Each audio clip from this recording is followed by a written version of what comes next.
I'm Tracy Baxter with today's Record Newswatch. The push is on in many of our area communities to get the most federal assistance possible to help with the massive rebuilding and repair efforts in the wake of Tropical Storm Irene.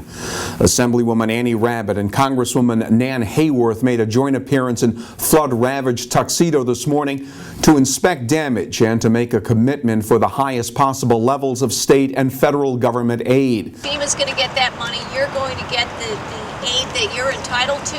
We are going to fight for that. Hayworth has come under fire for statements involving a link between additional federal disaster aid to further federal budget cuts.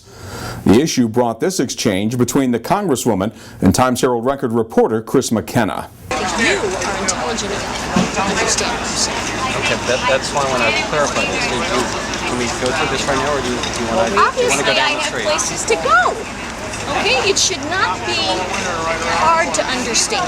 Hayworth has maintained that she's not playing politics and that those in need will get help. The city of Middletown is one of the places where FEMA officials have been checking out damage.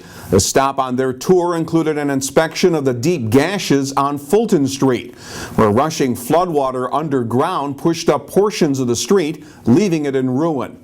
Middletown Mayor Joe DeStefano says if they can convince FEMA to include Orange County in its full disaster declaration following the preliminary damage assessment, then residents and businesses will be able to access badly needed funding. We have encouraged neighbors, our residents in Middletown, to come into my office, and we're still encouraging them to do that.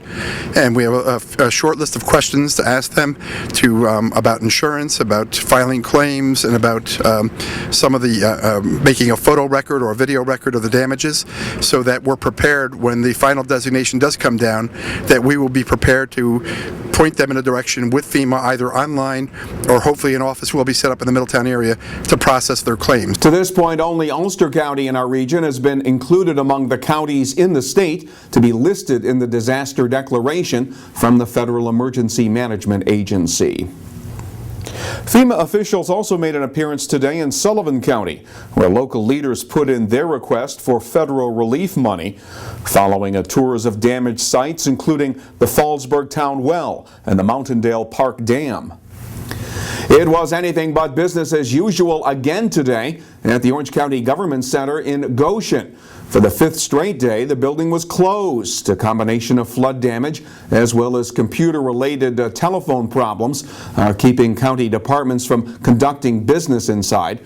A deputy county clerk was among those meeting people outside the building, directing them to other locations where county services are being provided.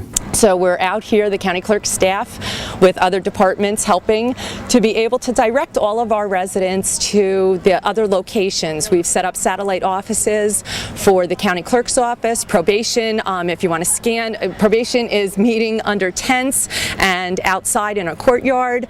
We have the county clerk's facility on Quarry Road. Finance has moved to Main Street, and we have our 3 satellite offices for the DMV. So we're sending all of our residents to those offices with increased staff to be able to serve the public.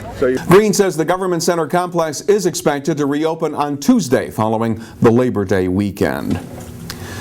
The area's utility companies continue to make progress in getting all of the storm victims back online. Orange and Rockland Utilities is hoping to restore power by tomorrow to almost all of those still in the dark. NYSEG expects to have all its Liberty Division customers back online by tonight, but it continues to be slow going in central Hudson service territory. Utility officials there say the lights should be back on by 11 p.m. Sunday for almost all of their affected customers. But a spokesman says it could be a couple of weeks before a few of those left powerless get electricity restored because of roads that remain impassable. Some of the recent rescues involved our four-legged friends. Yesterday, New Hampton firemen led a horse to safety that had been trapped in floodwaters off County Route 50 in New Hampton. Back on Tuesday, department members took part in the rescue of 4 other horses. In other news, firefighters from several area departments were called to Farmline Pharmaceutical Company in Florida this morning after a 3-alarm fire in an industrial oven spread inside the building off Bridge Street in the village. Groups of firemen worked in shifts to extinguish the blaze because of the intense heat.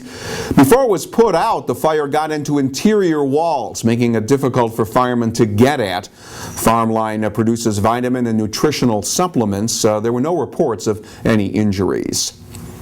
And 2 Orange County men have been charged with grand larceny for their alleged role in a $3 million lottery theft scheme. Authorities say Monroe residents Riaz Khan and Mubin Ashraf, along with Atif Ali of Spring Valley, a clerk at a Rockland County convenience store, conspired to rip off a man who hit a $3 million scratch-off lottery jackpot back in February.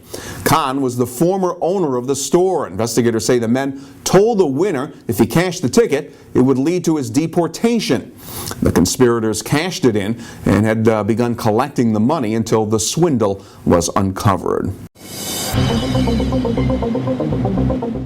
Looks like we won't have to worry about rain until Monday, Labor Day.